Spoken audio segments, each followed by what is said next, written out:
The Chosen Path, Episode 8 of 10, when destiny calls the chosen out of their comfort zone. It always starts subtly, a whisper in your spirit, a restlessness you can't explain, a sense that something is shifting, even when nothing around you has changed. You try to continue as usual. You try to stay where it's familiar, but something deeper keeps pressing against your comfort. That is how destiny begins to stir in the chosen. Not with a shout, but with a sacred discomfort, a holy unrest that pushes you beyond the predictable. Because God never calls his chosen to remain in comfort. He calls them into confrontation with their potential.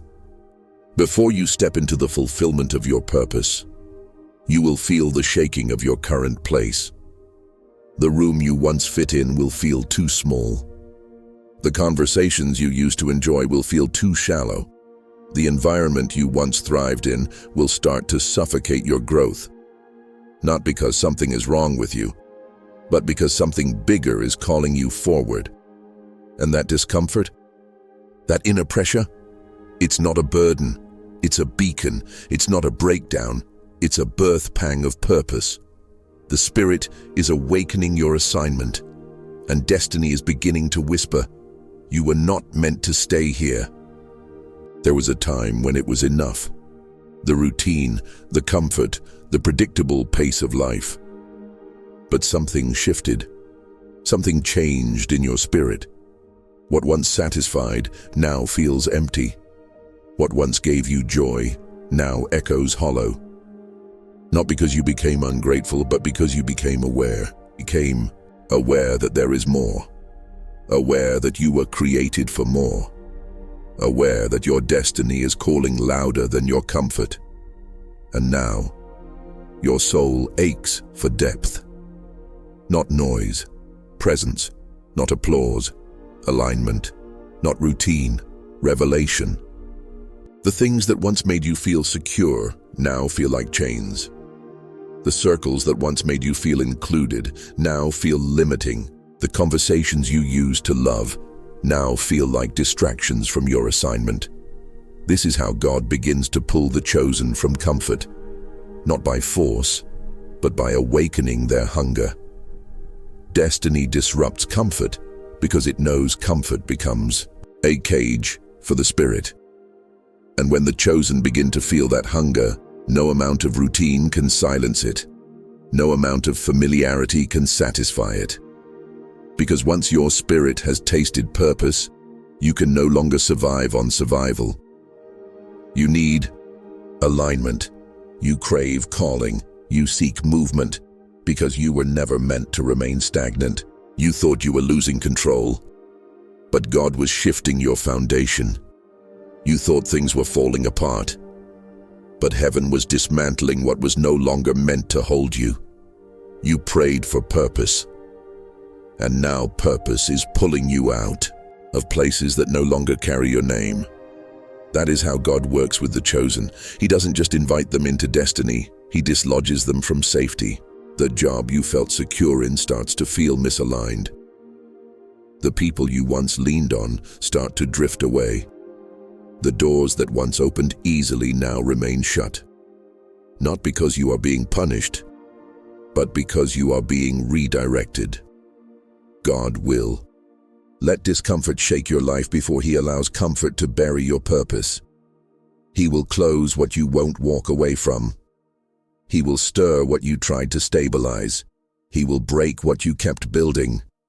If it's not where you were meant to grow, and yes, it will feel confusing. It may even feel like loss. But it's not loss. It's alignment through separation. Because before he positions the chosen into what's next, he removes them from what's no longer aligned. This is not the enemy taking from you. This is God removing what no longer carries your future. You're not being abandoned. You're being reassigned, and what feels like disconnection is actually divine reconfiguration. You're not broken. You've simply outgrown the space you're in. The agitation you feel is not rebellion. It's the signal that your spirit is expanding. The conversations that once inspired you now bore you. The tasks that once fulfilled you now feel mechanical. The people that once walked with you now feel distant. That's not arrogance, that's awakening. When the chosen begin to feel the agitation of destiny, it's not because something around them is wrong. It's because something within them is evolving. Purpose has a way of stretching your spirit beyond the limits of your comfort zone. And when you've outgrown a space, you can't shrink back into it without suffocating. Your calling. You've changed. Your awareness has deepened. Your discernment has sharpened. Your hunger has matured. And now, the walls of your current space begin to close in, not because the world changed, but because you expanded. That agitation is not a curse, it's a confirmation. It's the echo of heaven saying, you were never meant to stay here. You can try to pretend nothing changed, but your spirit already knows too much.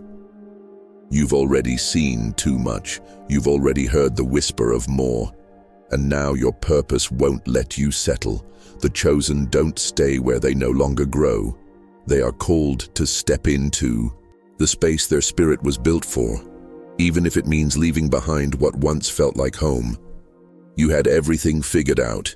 You built your rhythm. You organized your steps. You trusted your routine. And then, everything shifted. The patterns that once worked stopped flowing.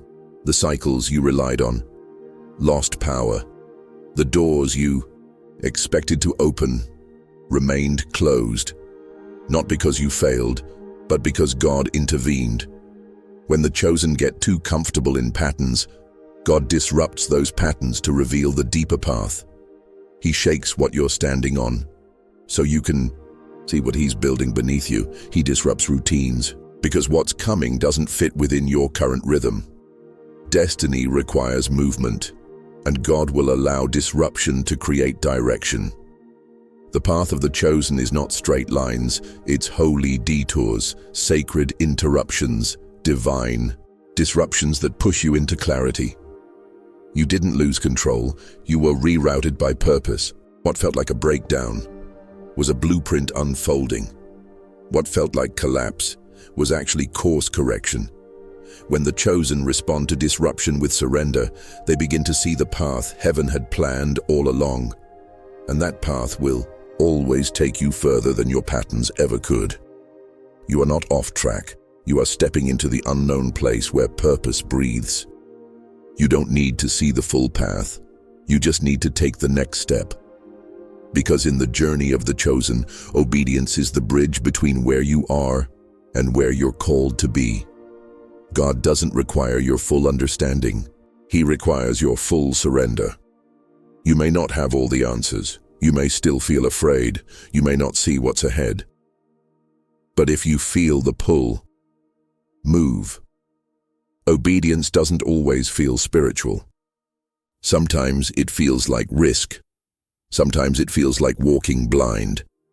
Sometimes it feels like stepping out while others stay seated.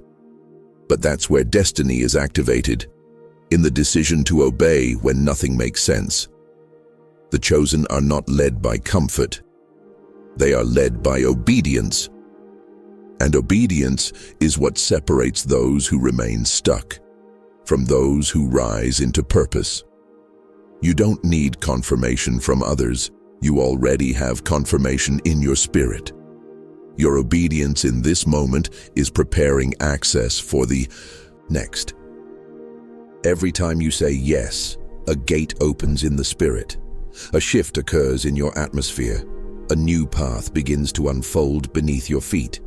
You will not arrive where you're called by logic. You'll arrive by obedient movement. Walk by faith, even if the ground hasn't appeared yet. Because obedience will always build the bridge under your feet. Destiny will call you forward. But first, it will call you to release what you've clung to. Not because it was bad, not because it was wrong, but because it was seasonal, and your spirit is entering a new dimension, saying yes to what God is doing next often means saying goodbye to what once felt secure. And yes, that goodbye hurts. It pulls at your heart. It shakes your emotions. It breaks your rhythm. But it also makes space for what's coming. You can't carry the weight of purpose while still holding on to the comfort of what's familiar. The chosen are not just called to places. They are called out of places first. Out of old patterns, out of expired friendships, out of empty conversations, out of comfort zones that no longer align with their calling. That's why it's been hard to stay where you were, because you've already started moving internally, even before your feet caught up. It's not rejection, it's redirection. It's not abandonment, it's advancement. You're not losing people, you're gaining clarity. You're not letting go of safety, you're grabbing hold of destiny.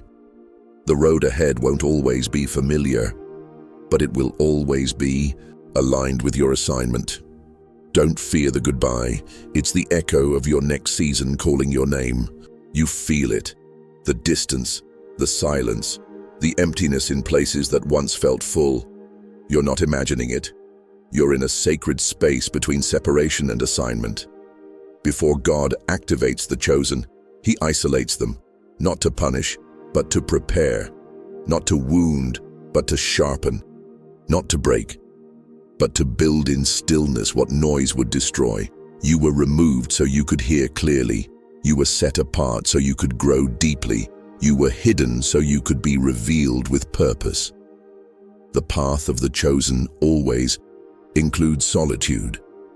Because voices dilute direction, crowds distract alignment, and purpose requires clarity that can only be found in the secret place. Isolation is not abandonment. It is consecration. You were not forgotten. You were being formed. You were not dismissed. You were being disciplined in destiny. The chosen are always separated before they are sent, always silenced before they are ignited, always emptied before they are entrusted. So if your path has felt lonely, if your spirit has walked through silence, if your heart has longed for connection, know this: activation is coming. The season of isolation is not the end. It's the final shaping before your next release. You are not standing still. You are standing on the edge of your emergence. The chosen are not called to walk by proof. They are called to walk by faith. You may not see the path clearly. You may not feel prepared. You may not understand what's unfolding. But still, you are being asked to move. Because purpose doesn't wait for clarity. It responds to obedience. And the truth is, faith is the first step to fulfillment. Before you see the promise, you are called to trust the process. Before doors open, you must be willing to walk toward them. Before the vision becomes visible, you must hold it in your heart with unshakable conviction. That's what sets the chosen apart, not just what they believe, but how they move before anything appears. You may not have full understanding, but you have the voice. You may not have a map, but you have the whisper of direction.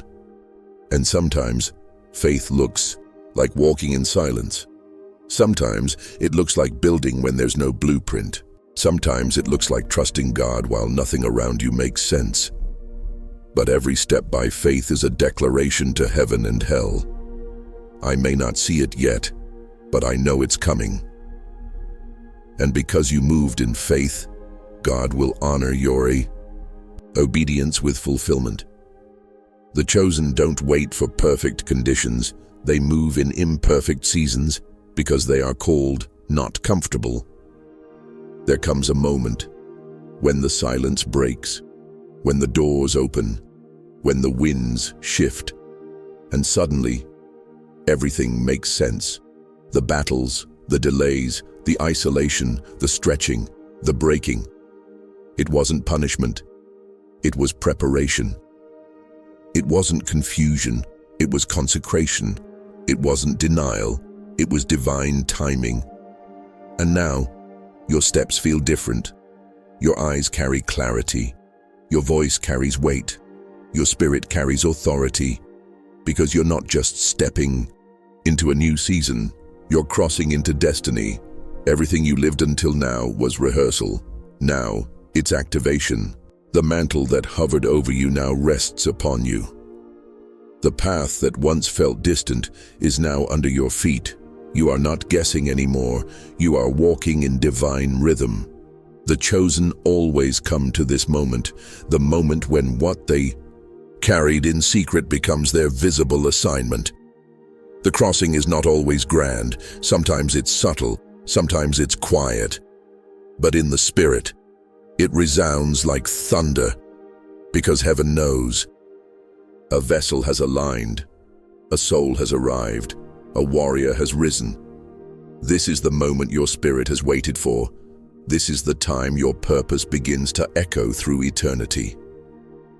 Destiny didn't forget you. Destiny was waiting for you to be ready. And now, you are. You didn't walk out of comfort just for yourself. You didn't endure the shift just to start over. You didn't cross into destiny only to enjoy the view. You were called out to lead others beyond what held them. Because your freedom is not the final destination, it's a bridge for those still trapped in the familiar. You are now a guide, a breaker of boundaries, a voice for the voiceless, a map for those still searching for their way out. What you once called pain, God now calls preparation. What you once called isolation, heaven now calls initiation. What you once called loss, God now uses as a light for others. You were not just called, you were commissioned. Not just to rise, but to raise others. Because true purpose is not walking alone, it's opening the path wide enough for others to follow. The same whispers that once stirred your soul are now the same words that will awaken others. Your testimony is the door someone else will walk through. Your scars are now sacred landmarks for those behind you. You are a torchbearer, a purpose carrier, a destiny awakener. Don't hold back your story. Declare it, live it, shine it. If this message stirred your spirit, type in the comments, "I was called out to carry others forward." Subscribe to The Chosen Awakening. Episode 9 is coming, and it will shake everything you thought you knew about your purpose.